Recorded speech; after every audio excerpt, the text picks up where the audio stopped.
Hello Rohan, welcome to Capitudes the capital of learning. आप सभी का स्वागत है हमारे कैपिट्यूड्स के ऑफिशियल यूट्यूब चैनल पे। आज के सेशन के अंदर हम लोग गाइस आपके upcoming examination RRB JEE CBT 2 के लिए कंप्यूटर अवेयरनेस इस टॉपिक से काफ़ी इंपॉर्टेंट क्वेश्चन और साथ साथ कॉन्सेप्ट्स पर डेटा हम लोग डिस्कस करने वाले।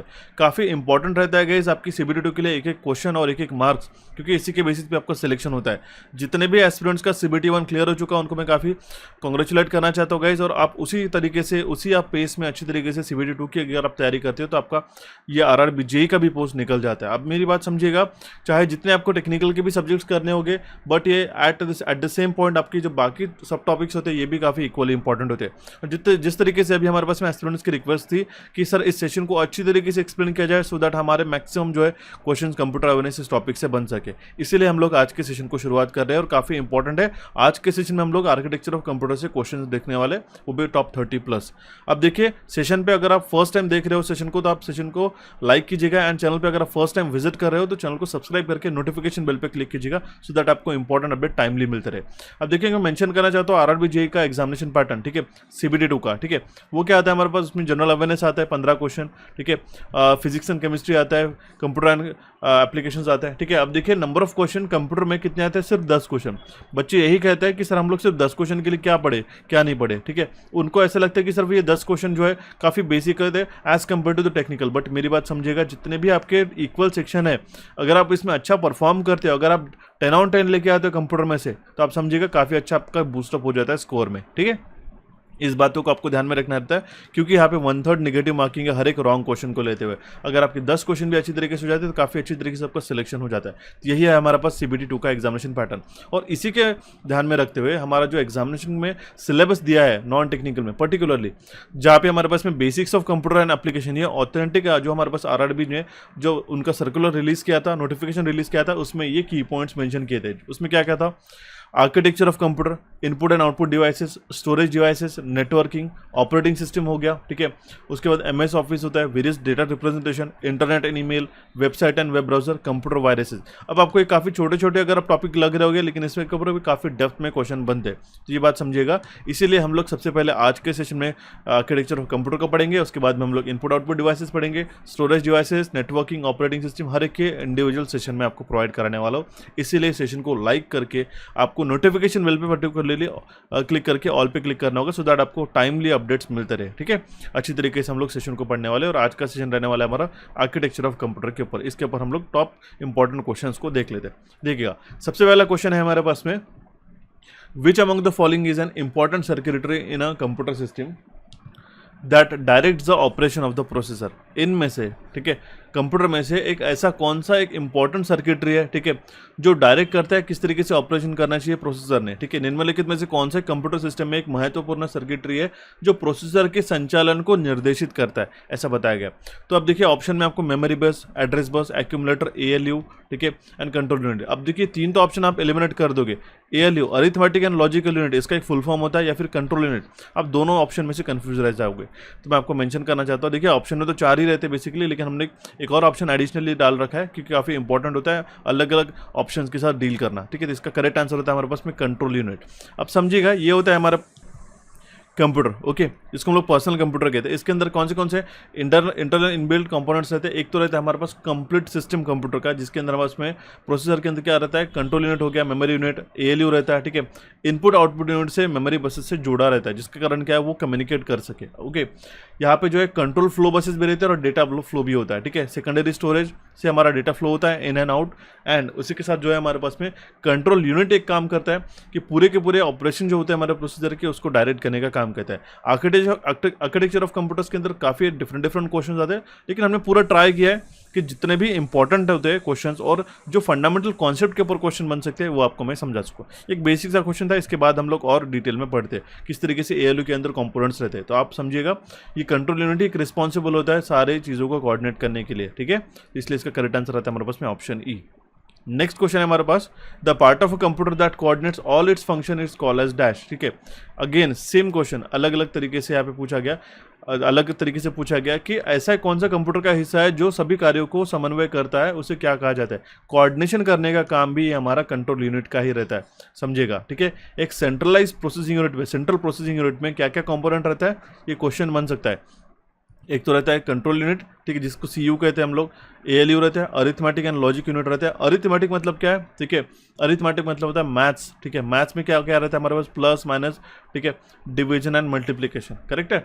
तो मैथ्स मतलब क्या है, अरिथमेटिक ऑपरेशंस करना। लॉजिकल मतलब क्या है, एंड और लॉजिक ऑपरेशंस हो गया, ठीक है, एक्स और एक्स नॉर नॉट, ठीक है, एंड नॉर गेट्स हो गया, ठीक है, ये लॉजिकल ऑपरेशन परफॉर्म करना। इफ एल्स के जिसको हम लोग कहते हैं, ठीक है, इफ एल्स, ठीक है, ये लॉजिकल परफॉर्मेंस होता है, ठीक है, लॉजिकल जो ऑपरेशन होता है इसको हम लोग लॉजिक यूनिट, ठीक है, इसी का कंबाइंड रहता है हमारा एक arithmetic and logic unit. Clear हो चुका। एंड इसके बाद रहता है हमारा प्राइमरी स्टोरेज यूनिट, इसको मिला के बनता है हमारा एक सीपीयू, ठीक है, ये जुड़ा हुआ रहता है हमारे, कोऑर्डिनेट करते हैं हमारे इनपुट एंड आउटपुट डिवाइसेस से, ठीक है, जिसको हम लोग पढ़ने वाले, जैसे कि हमारा माउस हो गया इनपुट डिवाइसेस, आउटपुट डिवाइसेस हमारी स्क्रीन होगी, ठीक है। इसके बाद रहता है सेकेंडरी स्टोरेज यूनिट, जहाँ पे हम लोग डेटा को स्टोर करते हैं। क्लियर है। तो ये जो सभी चीज़ों को कोऑर्डिनेट करने का काम, आप देख सकते हो जो कंट्रोल फ्लो हो रहा है, ठीक है, ये जो डैश लाइन दिखाई दे रही है आपको, ये सभी के साथ जुड़ी हुई है हमारी कंट्रोल यूनिट के साथ में, ठीक है। इसीलिए क्या कह रहा हूँ मैं कि अगर जो ऐसा कंपोनेंट होता है जो कोऑर्डिनेट करता है उसके फंक्शंस को कंप्यूटर के, वो होता है हमारा कंट्रोल यूनिट। क्वेश्चन सेम ही होता है आंसर, लेकिन पूछे जाने का तरीका अलग अलग हो सकता है। ध्यान दीजिएगा, ऑप्शन डी इसका करेक्ट आंसर आता है, ठीक है। चलिए बढ़ते हुए हमारे नेक्स्ट क्वेश्चन की ओर। क्वेश्चन क्या है हमारे पास, which part of the CPU fetches and decodes the instruction from the memory. CPU का कौन सा भाग मेमोरी से निर्देश प्राप्त करता है और डिकोड करता है, ठीक है। फेच करना, ठीक है, सिर्फ कंप्यूटर के लैंग्वेज होता है। फेच करना मतलब क्या होता है, रीड करना और समझना उसको, ठीक है। सेंट्रल प्रोसेसिंग यूनिट से डेटा को फेच करना। इंस्ट्रक्शन मतलब क्या होता है, ठीक है, इंस्ट्रक्शन मतलब क्या, अगर आपने कंप्यूटर को कहा कि ओपन द ड्राइव, ठीक है, तो ये क्या हो गया, एक इंस्ट्रक्शन हो गया, ठीक है।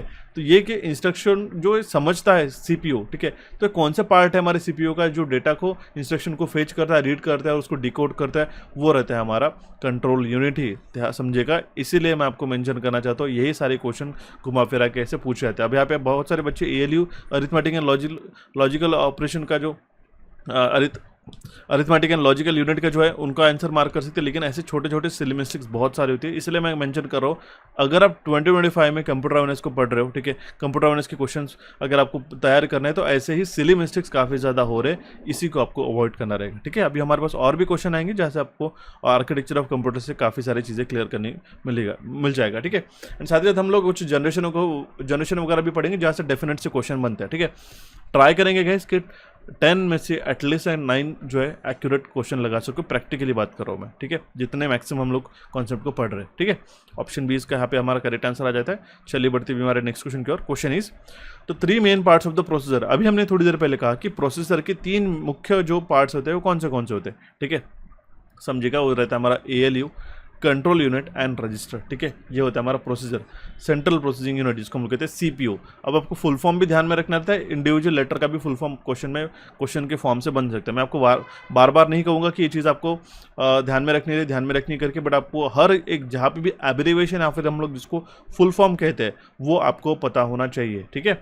अब देखिए, इस सीपीयू के अंदर हमारे पास कंट्रोल यूनिट भी आता है, प्रोसीजर के अंदर हमारे पास क्या क्या रजिस्टर एंड कॉम्बिनेशनल सर्किट रहता है, ठीक है। तो कंप्लीट जो आर्किटेक्चर है वो आपको समझना जरूरी है। अब यहाँ पे बहुत सारे बच्चे कहेंगे कि सर यहाँ पे 3 में पार्ट जो यहाँ पे प्रोसीजर में बताया और यहाँ पे आपने प्रोसीजर लिखा है कि यहाँ पे सिर्फ रजिस्टर और कॉम्बिनेशन यूनिट, ऐसा नहीं, सेंट्रल प्रोसेसिंग यूनिट में ही बेसिकली, ठीक है, ये चीज़ें रहती है, ठीक है, जो हमारा प्रोसेसर रहता है हमारा। मैं आपको उसका इमेज भी बताऊंगा आगे आने वाले क्वेश्चन के अंदर, ठीक है। क्लियर है, ऑप्शन ए इसका करेक्ट आंसर आता है। या आपको बेसिक आर्किटेक्चर समझना चाहिए कि किस तरीके से हमारा वर्किंग जो होता है एकदम कोर लेवल पे हमारे कंप्यूटर का वर्किंग होता है करके, ठीक है। तो इसीलिए आपको ये बेसिक डेटा समझना जरूरी है, ओके। इसके बाद आता है हमारे पास क्वेश्चन की, which of the following are the 3 basic components of the CPU. Same है, ठीक है। इसके अंदर रहता है हमारा memory unit, control unit and ALU, ठीक है। 3 मेजर कंपोनेंट जो होता है सीपीयू के, एक तो कंट्रोल यूनिट रहता है, मेमोरी यूनिट है और एएलयू रहता है, ठीक है। इस तरीके से भी आपको क्वेश्चन पूछा जा सकता है, ठीक है। इसके बाद में और थोड़ा सा अगर हम लोग डेप्थ में क्वेश्चन जाते हैं तो ये क्वेश्चन आपको पूछा जाता है एग्जामिनेशन में, ठीक है, जहाँ पे dash is a high speed device used in a CPU that is utilized to store the data temporarily during the processing. CPU में प्रयुक्त एक उच्च गति युक्ति यह है जिसका उपयोग अस्थायी रूप से संसाधन के दौरान डेटा भंडारित करने के लिए किया जाता है। मैं आपको फंडामेंटल लैंग्वेज में बताता हूँ कि dash is a high speed device used in a CPU that is utilized to store data temporarily during the processing. कोई भी डेटा को प्रोसेस करते हुए, कोई भी प्रोग्राम को प्रोसेस करते वक्त जो है इंस्टेंटेनियस, ठीक है, डेटा की ज़रूरत रखती है, ठीक है। वो डेटा कहाँ पे स्टोर होता है, आप इसमें अगर आपका हार्ड ड्राइव अगर हम लोग बात करते हैं तो वहाँ पे स्टोर होता है कि नहीं, वो होता है हमारे पास रजिस्टर के अंदर, क्योंकि रजिस्टर में एक बेसिक यूनिट है हमारा कि जहाँ पे हम लोग डेटा को स्टोर करते हैं, ठीक है। सीपीयू के अंदर रजिस्टर्स रहते हैं, ठीक है, ये बात आप ध्यान दीजिएगा। एकदम कोर कंपोनेंट जो होता है हमारे पास में, जहाँ पे इंस्टेंटेनियस टेम्पररी डेटा को स्टोर करने की जरूरत होती है, तो वो रहता है हमारा रजिस्टर। ओके, ऑप्शन डी यहाँ पे हमारा करेक्ट आंसर आता है। क्लियर है? अब हम लोग एक और इंपॉर्टेंट क्वेश्चन की ओर मूव ऑन करते हैं। ये काफ़ी इंपॉर्टेंट है गाइस, इसको नोट डाउन कीजिएगा। एक क्वेश्चन यहाँ से डेफिनेटली बन सकता है। देखिए, मैं आपको किस तरीके से वेरिएशंस बनेंगे इस क्वेश्चन के, वो भी आपको मैं समझा देता हूँ। In a second generation computing which technology was used, दूसरी पीढ़ी के कंप्यूटिंग में किस तकनीक का उपयोग किया गया था? तो उसका करेक्ट आंसर है हमारा ट्रांजिस्टर। समझिएगा, ऑप्शन बी इसका करेक्ट आंसर है। जितने भी बच्चे इलेक्ट्रिकल से बिलोंग करते हैं उनको पता होगा ट्रांजिस्टर क्या होता है करके, ठीक है। एक सेमीकंडक्टर डिवाइस है हमारा। तो जनरेशन क्या हुआ हमारे पास सबसे पहले कंप्यूटर में, फर्स्ट जनरेशन में। अब ये जो ईयर आपको मैं मेंशन कर रहा हूँ, बहुत जगह अलग अलग ईयर दिया है, इसके रेंज आप बस ध्यान में रखिएगा, ठीक है। बहुत कम बार हमने देखा कि इसका जो ईयर पूछा जाता है, अगर पूछा भी गया, ठीक है, तो इस रेंज में मार्कअप कीजिएगा। नॉट लाइक कि आपने सर 46 बताया और इंटरनेट पे 45 बता रहा है, इस तरीके से नहीं, ठीक है। समझिएगा, सबसे पहला जनरेशन जो था कंप्यूटर में, उसमें हमारे पास में वैक्यूम ट्यूब का इस्तेमाल किया जाता है, इस तरीके से वैक्यूम ट्यूब, ठीक है। उस टाइम पे वैक्यूम ट्यूब का इस्तेमाल होता था फर्स्ट जनरेशन ऑफ कंप्यूटर में। इसके बाद में हमारा जनरेशन हमारा इवॉल्व हुआ, तो सेकंड जनरेशन ऑफ कंप्यूटर में ट्रांजिस्टर, ठीक है, इस तरीके से आप देख सकते हो, ये ट्रांजिस्टर का फिर इस्तेमाल होने लगा, ठीक है। फिर क्या हुआ कि थर्ड जनरेशन में, जहाँ पे एन नंबर ऑफ ट्रांजिस्टर, ठीक है, थाउजेंड लैक्स ऑफ ट्रांजिस्टर जो है ऐसे एक सिलिकॉन चिप पे बनाए जाते हैं, जिसको हम लोग क्या कहते हैं, इंटीग्रेटेड सर्किट, आईसी जिसको हम लोग कहते हैं, ठीक है। आईसी भी किसकी बनी जाती है? सेमीकंडक्टर मटेरियल की, जो क्या है हमारे पास में सिलिकॉन। क्लियर है? तो थर्ड जनरेशन ऑफ कंप्यूटर में फिर आईसीज का इस्तेमाल होने लगा। फोर्थ जनरेशन के इसमें फिर वीएलएस है, very large scale integrated micro processor के बेस्ड हम लोग कंप्यूटर यूज करने लगे। और फिफ्थ जनरेशन जो अभी हमारा करंटली चल रहा है, उसमें ultra large scale integration micro processor based computer का इस्तेमाल होने लगा, ठीक है। ये जो टेबल हमने मेंशन किया है, ये काफी इंपॉर्टेंट है और यहाँ से क्वेश्चन बन सकता है। पूछा कि अगर आपको फर्स्ट जनरेशन में कौन सा आता है, तो आपका रहेगा वैक्यूम ट्यूब। थर्ड जनरेशन में आईसी बेस्ड हम लोग यूज करते थे। ओके, बेसिक सा क्वेश्चन था। नेक्स्ट क्वेश्चन है हमारे पास में। अब देखिए, ये आपको थोड़ा सा घुमा फिरा के पूछा, किसने वैक्यूम ट्यूब को प्रतिस्थापित किया? Dash replace the vacuum tube, ठीक है। वैक्यूम ट्यूब को किसने रिप्लेस किया? डैश रिप्लेस वैक्यूम ट्यूब, मतलब कि इसके नेक्स्ट जनरेशन की बात कर रहे होंगे, तो ट्रांजिस्टर ने जो है वैक्यूम ट्यूब को रिप्लेस किया। देखो, मैंने आपको कहा कि पहले जमाने में जो है फर्स्ट जनरेशन में हमारे पास वैक्यूम ट्यूब था, उसको किसने रिप्लेस किया? ट्रांजिस्टर ने, ठीक है। तो क्वेश्चन को आप समझिएगा, बहुत बार इसमें ऐसे सिली मिस्टेक्स होती है, ठीक है, इसलिए इसका करेक्ट आंसर आता है हमारे पास में ऑप्शन बी, ठीक है। एक और आपको यहाँ पे मैं टेबल मेंशन कर रहा हूँ, यहाँ पे जो जनरेशन ऑफ कंप्यूटर्स मेंशन किए गए, फर्स्ट जनरेशन में वैक्यूम, सेकंड में ट्रांजिस्टर, थर्ड में आईसी, ठीक है, then large scale integrated circuit, then ULSI based circuits थी, ठीक है। इसके एग्जांपल्स भी ध्यान में रखिएगा, ये इंपॉर्टेंट है, मार्क कर रहा हूँ, ठीक है। और इसमें कौन सी प्रोसेसिंग ऑपरेटिंग सिस्टम यूज़ किया होती थी, ठीक है, कौन से लैंग्वेज पे वो यूज़ का होता है कंप्यूटर उस जनरेशन ऑफ कंप्यूटर। जैसे वैक्यूम ट्यूब में मशीन लैंग्वेज यूज़ होती थी, ट्रांजिस्टर में असेंबली लैंग्वेज होती थी, ठीक है। आईसीज में हमारे पास में हाई लेवल लैंग्वेज जैसे फोर्ट्रॉन, कोबॉल, बेसिक, ठीक है, कॉमन बिजनेस ओरिएंटेड लैंग्वेज, ठीक है, फार्मूला ट्रांसलेशन, इसके फुल फॉर्म्स होते हैं, ठीक है, बेसिक्स हो गया है, इस लैंग्वेजेस का इस्तेमाल किया गया। तो all together generation of computer का काफ़ी इंपॉर्टेंट एक टेबल है, इसको नोट डाउन कीजिएगा, आपको काफ़ी ज़्यादा हेल्प होगी आपके एग्जामिनेशन के लिए, ठीक है। अगेन आपका एक सेम टाइप का क्वेश्चन पूछा गया कि थर्ड जनरेशन ऑफ कंप्यूटर में क्या यूज़ हुआ करता था, तो अभी तक आपको पता चल गया होगा कि थर्ड जनरेशन ऑफ कंप्यूटर में इंटीग्रेटेड सर्किट्स का इस्तेमाल हुआ करता था, ठीक है। ऑप्शन डी इसका करेक्ट आंसर है। यहाँ पे मैं आपको कुछ कंप्यूटर जनरेशन के एग्जाम्पल जो है गाइस मेंशन कर रहा हूँ, प्लीज़ उसको अच्छी तरीके से नोट डाउन करके 1 से 2 बार रिवाइज करके जाइएगा। अगर मान लो एक गलती से क्वेश्चन आपका पूछा गया, तो आपको यहाँ से क्वेश्चन आ सकता है, ठीक है। जैसे कि फर्स्ट जनरेशन में, second generation, third, fourth and fifth generation में हमारे पास कौन से हमारे पास प्रोसीजर्स का इस्तेमाल होता है करके, ठीक है। अगर आपको पूछा गया कि अभी जो करंट i7 प्रोसेसर चल रहा है इंटेल का, या फिर AMD के जो प्रोसेसर चल रहे हैं R7, R5 वगैरह, ठीक है, तो वो कौन से जनरेशन में आते हैं? वो फिफ्थ जनरेशन में आ गया था। इस तरीके से भी आप क्वेश्चन मार्कअप कर सकते हो, ठीक है। नेक्स्ट क्वेश्चन इज, हमारे पास एक क्वेश्चन पूछा गया इन्वेंटर से जुड़ा हुआ कि फादर ऑफ इंटरनेट किसको कहा जाता है, ठीक है, तो विंड सर्व को कहा जाता है। ऑप्शन सी इसका करेक्ट आंसर आ जाता है। अब आपको कुछ जो फ्रिक्वेंटली पूछे गए जो इन्वेंटर्स है उसके मैं नाम बताता हूँ। जैसे कि फादर ऑफ कंप्यूटर का कहा जाता है चार्ल्स बैबेज, ये आप सभी को पता होगा। Father of modern computing science को एलन ट्यूरिंग, ठीक है, इनको कहा जाता है। First non programmable digital computer किसने बनाया था, ठीक है, वो है Atanasoff Berry computer, ABC। First general purpose electronic digital computer कौन सा है? Electronic numerical integrator and computer, ENIAC, जिसको हम लोग कहते हैं। First general purpose electronic digital computer था। पहला माइक्रो प्रोसेसर कौन सा था? Intel 4004। First commercially available computer कौन सा था? यूनिवर्सल ऑटोमेटिक कंप्यूटर, ठीक है। तो ये टेबल आप ध्यान रखिएगा, काफ़ी ज़्यादा हेल्प करेगा आपके एग्जामिनेशन के लिए, ठीक है। क्लियर है गाइस, ये आपको बन सकता है एक आध क्वेश्चन इसमें से। नेक्स्ट क्वेश्चन है हमारे पास में, विच of the following is a unit of measurement of the clock speed of the procedure. समझने की कोशिश कीजिएगा, क्लॉक स्पीड, ठीक है, कोई भी चीज़ की जो ऑपरेटिंग स्पीड रहती है, ठीक है, वो आपको उसके यूनिट्स पता होने चाहिए। जैसे अगर हम लोग प्रोसेसर की बात करते हैं, ठीक है, तो हमारे पास उसको कौन सी उसकी जो स्पीड है इसमें किस में नापी जाती है, ये आपको क्वेश्चन बन सकता है। अभी आपको देखिए यहाँ पे गीगाबाइट है, ये स्टोरेज का यूनिट है, हर्ट्ज मतलब फ्रीक्वेंसी, गीगाहर्ट्ज ये भी फ्रीक्वेंसी का, एमबीपीएस, ठीक है, डेटा ट्रांसमिशन का, टीबी मतलब स्टोरेज का डिवाइस हो गया। तो ये सभी यूनिट्स बताए गए। लेकिन जब भी हम लोग क्लॉक स्पीड की बात करते हैं प्रोसेसर की, तो वो गीगाहर्ट्ज में नापी जाते हैं, ठीक है। ये होता है हमारे पास के प्रोसेसर, ठीक है। ये होता है कंप्लीट प्रोसेसर, ठीक है, जिसको हार्ट ऑफ कंप्यूटर कहा जाता है, ठीक है। ये भी क्वेश्चन आ सकता है। तो इसकी जो स्पीड है हमारी गीगाहर्ट्ज में नापी जाती है। ऑप्शन सी इसका करेक्ट आंसर आ जाता है, ठीक है।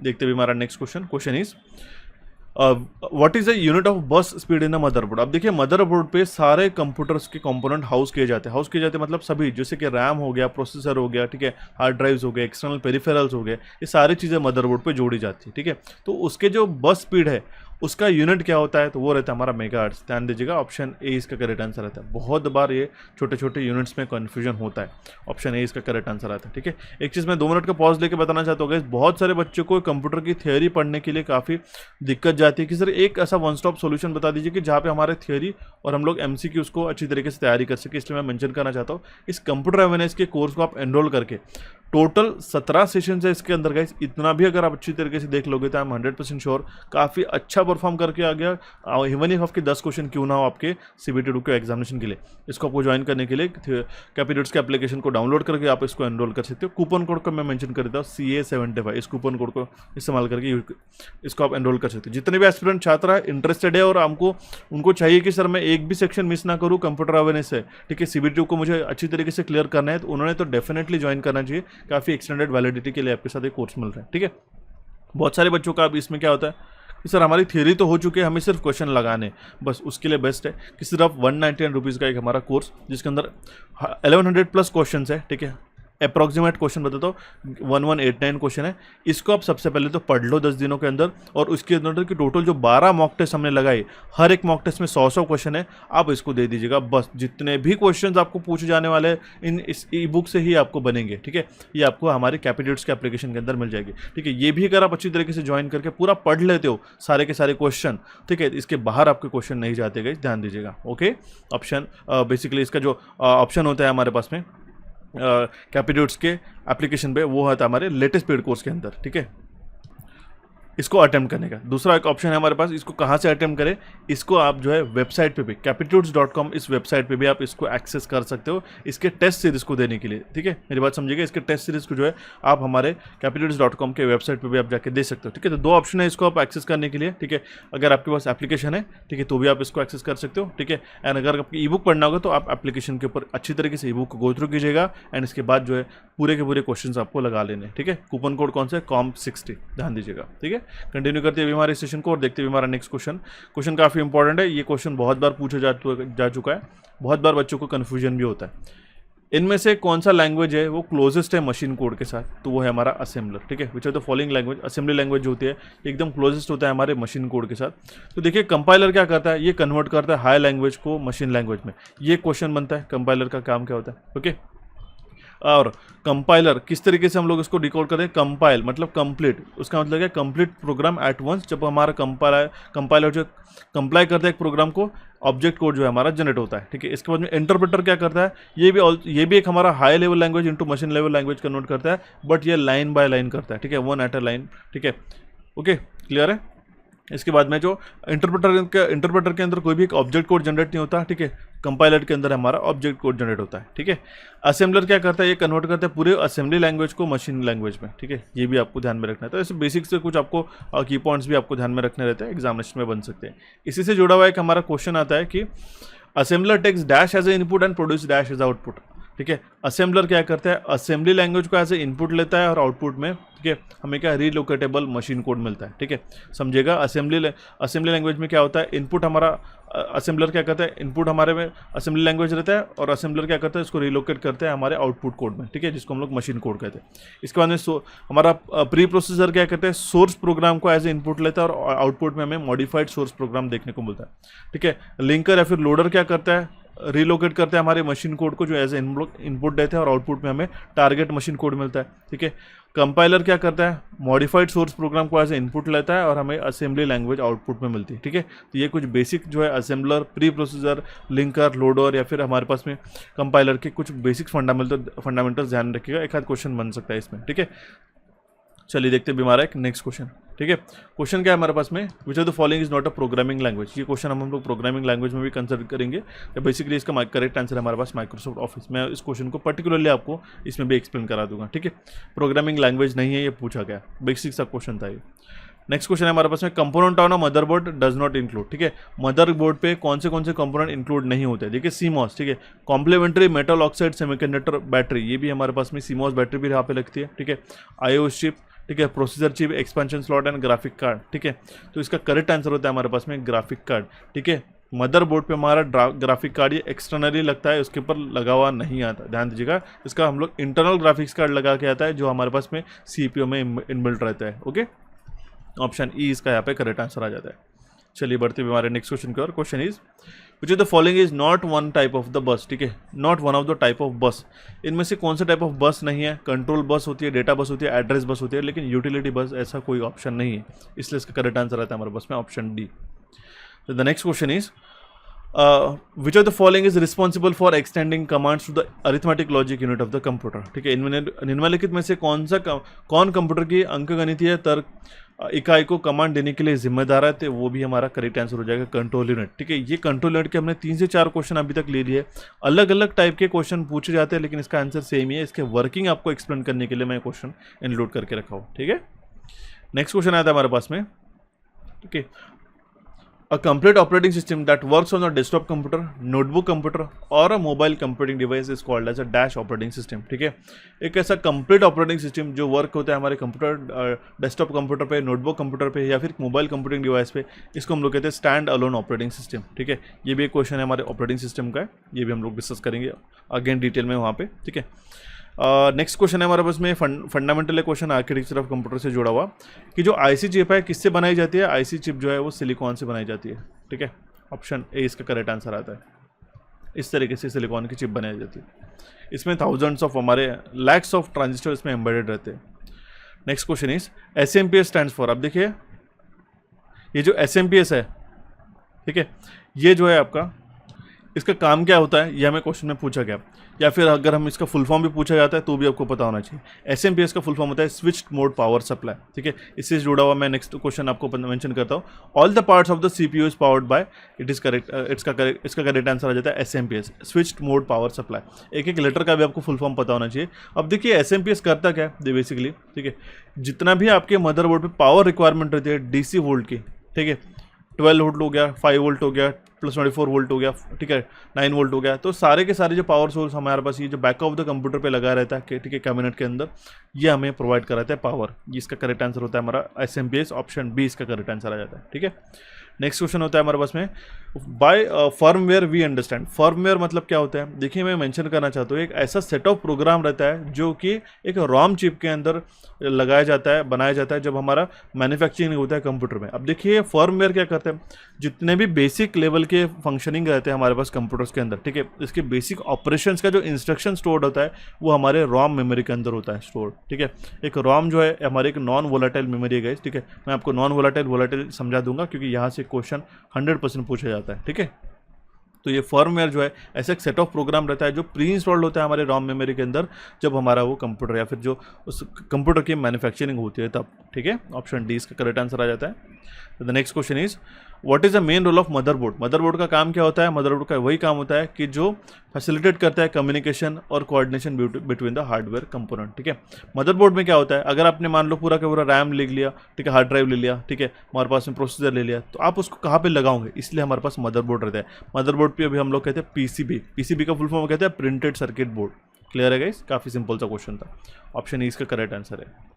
Next question is what acts as a intermediatory between IO devices and CPU after booting, ठीक है। अब देखिए क्वेश्चन में पूछा गया इनपुट डिवाइसेस और सीपीयू में, ठीक है, इंटरमीडिएटरी करके कौन काम करता है जब वो कंप्यूटर बूट होता है। अब देखिए बूटिंग का मतलब क्या होता है कि जब हमारा कंप्यूटर शुरू होता है, ठीक है, जब हमारे पीसी स्टार्ट होता है उस प्रोसेस को हम लोग कहते हैं बूटिंग, ठीक है। तो उसका करेक्ट आंसर हो जाएगा मदरबोर्ड। तो मदरबोर्ड ही हमारा एज ए इंटरमीडिएटरी रहता है हमारे इनपुट आउटपुट डिवाइसेस से, ठीक है, इनपुट आउटपुट डिवाइसेस से और हमारे सीपीयू में कोऑर्डिनेशन करने के लिए, ठीक है। चलिए बढ़ते हुए हमारे नेक्स्ट क्वेश्चन की ओर। Question is which of the following companies manufacture the microprocessor, इनमें से कौन सी कंपनी माइक्रो प्रोसेसर को मैन्युफैक्चर करती है। तो देखिए यहाँ पे जो है इसका करेक्ट आंसर आता है Intel, IBM, AMD and Motorola, ये करेक्ट आंसर आ जाता है। सिंपल से थोड़ा सा एक अपर लेवल का क्वेश्चन बनता है, लेकिन आपको माइक्रो प्रोसेसर कौन मैन्युफैक्चर करता है नहीं कर सकता, तो बेसिक लेवल में भी आपको चीज़ें पता होनी चाहिए, इसलिए हम लोग क्वेश्चन को इंक्लूड कर रहे हैं, ठीक है। Next question is which component of the computer is use to resolve the difference between CPU and peripheral device, ठीक है। इनमें से कौन सा कंप्यूटर है, कौन सा कंपोनेंट है हमारे कंप्यूटर का जो कि यूज किया जाता है to find out the difference between the CPU and the peripheral devices, ठीक है। तो वो होता है हमारा इंटरफेस यूनिट, ठीक है। The next question is which is the correct meaning of UNIVAC, ठीक है। यूनिवैक का फुल फॉर्म में क्या है हमारे पास में पूछा गया है, तो उसका फुल फॉर्म होता है यूनिवर्सल ऑटोमेटिक कंप्यूटर। सिंपल है, बहुत बार एग्जामिनेशन में बन चुका है अभी रिसेंटली भी। Next question is Celeron, Pentium और कोर, ये किसके सीरीज है, ठीक है। ये जो सीरीज है इसी कंप्यूटर के प्रोसेसर की सीरीज होता है, ध्यान दीजिएगा। ऑप्शन सी का करेक्ट आंसर है। रैम नहीं होगा, माइक्रोचिप नहीं होगा, कंप्यूटर प्रोसेसर इसका करेक्ट आंसर होता है। आप देखिए ये तो आप ऑप्शन को एलिमिनेट कर लोगे, लेकिन इसमें कन्फ्यूजन होता है, तो समझिएगा इसका करेक्ट आंसर है हमारे पास ऑप्शन सी। ऐसे सिली मिस्टेक्स को आपको अवॉइड करना होगा। Next question is what does the computer motherboard contain that houses setting configuration and is powered by the onboard battery, ठीक है। इसको हम लोग कहते हैं CMOS, ठीक है। ये जो CMOS बैटरी रहती है ध्यान दीजिएगा, ठीक है, ये जो CMOS बैटरी रहती है, ठीक है, इसमें क्या है एक बेसिक जो है कंटिन्यूस पावर सप्लाई जो है हमारे पास मदरबोर्ड को सप्लाई, इवन इफ आपका पावर सप्लाई भी अगर ऑफ रहता है तो भी एक CMOS बैटरी जो है बेसिक कंपोनेंट में जो हमारे पास क्लॉक रहता है, ठीक है, जिसके अंदर हमारे पास में टाइमर रहता है, ठीक है, जो हमारा कंप्यूटर का टाइमर, ठीक है, उसको एक्टिवेटेड रखने के लिए फॉरएवर के लिए कंटिन्यूएशन में इस बैटरी का काम रहता है, ठीक है। तो जो ऑनबोर्ड बैटरी रहती है इस बैटरी को कहते हैं हम लोग CMOS बैटरी। मैंने आपको इसका रिवर्स क्वेश्चन भी बता दिया ऊपर, ओके। ऑप्शन ए इसका करेक्ट आंसर आ जाता है। The next question is dash connects the CPU to the various internal component and expansion card for a graphics card and for a graphic and sound, ठीक है। तो उसको हम लोग कहते हैं इंटरनल बसेस। आपने देखा होगा इस तरीके से इंटरनल बसेस रहते हैं, ठीक है। ये कॉपर लाइंस रहते हैं गाइस, ठीक है, इंटरनल कंडक्टिंग लाइन रहते हैं। कंडक्टर हम लोग इसको कहेंगे कि एक पॉइंट से दूसरे पॉइंट तक डेटा को ट्रांसमिट करने का काम ये इंटरनल बसेस का रहता है। इसलिए CPU के साथ जितने भी हमारे पास कंपोनेंट जुड़े हुए रहते हैं ये इंटरनल बसेस के थ्रू रहते हैं, इतना आपको समझना होगा, ओके।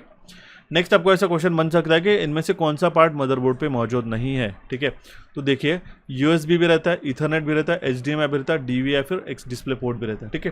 तो आप समझिएगा ये DVI फिर डिस्प्ले पोर्ट होता है, ठीक है, ये VG पोर्ट हम लोग इसको कहते हैं, ठीक है। इसके बाद में हमारे पास में ईथरनेट पोर्ट रहता है, ओके। हमारे पास USB पोर्ट्स रहता है, यूनिवर्सल सीरियल बस, ये क्वेश्चन पूछा गया था इसके प्रीवियसली भी, ठीक है, RRBs के एग्जामिनेशन में। इसका फुल फॉर्म भी आपको बन सकता है। PDF का भी फुल फॉर्म आपको पूछा गया था, देखिए काफ़ी सिंपल सा क्वेश्चन था। HDMI high definition multimedia interface, ठीक है। ये सारे क्वेश्चन आपको बनते हैं, तो इसलिए इसका करेक्ट आंसर रहता है हमारे पास नन ऑफ दिस, ठीक है। सारे इंपॉर्टेंट है, सारी चीज़ें यहाँ पे ध्यान में रखने रहेंगी। मदरबोर्ड क्या है, it is a main printed circuit board, PCB है एक हमारा कंप्यूटर का जहाँ पे हमारे पास में CPU चिप हो गया, ROM हो गया, रैंडम एक्सेस मेमोरी, रैम हो गया, एंड बायस की चिप्स इसमें एम्बेडेड रहती है। तो आपको जो ब्लू कलर के स्लॉट दिखा है इसको हम लोग कहते हैं एक्सपांशन स्लॉट, ठीक है। ये एक्सटर्नल पेरिफेरल को कनेक्ट करने के लिए यूज़ होता है। यहाँ पे हमें रैम रैंडम एक्सेस मेमोरी जोड़ने के लिए मदद होता है। यहाँ पे हमारे पास प्रोसेसर जुड़ता है गाइस, ठीक है। इसके साथ ये हमारे IO डिवाइसेस को कनेक्ट करने के लिए, इनपुट आउटपुट डिवाइसेस करने के लिए, हेडफोन्स को कनेक्ट करने के लिए हमारे पास यहाँ पे डिवाइसेस और यहाँ पे हमारे पास कंपोनेंट्स रहते हैं। कुछ मैं आपको बेसिक ओरिएंटेशन लेके चल रहा हूँ सो दैट आप इस कंप्यूटर को अच्छी तरीके से समझ सको। क्लियर है। एक और क्वेश्चन आपको बन सकता है थोड़ा सा कि इनमें से कौन सा एक मदरबोर्ड का टाइप नहीं है, ठीक है। तो वो होता है हमारे पास सेगमेंट ATX, ठीक है। ये ऐसा कोई मदरबोर्ड का टाइप नहीं रहता, ठीक है। Depending upon size and use आपका standard ATX, micro ATX, mini ATX, nano ATX and pico ITX, ठीक है। ये जो इस तरीके से mini ITX, nano ITX and pico ITX, ये इस तरीके से मदरबोर्ड की साइजेस रहती है। आप यहाँ पे सब कंपोनेंट्स देख सकते हो, ठीक है।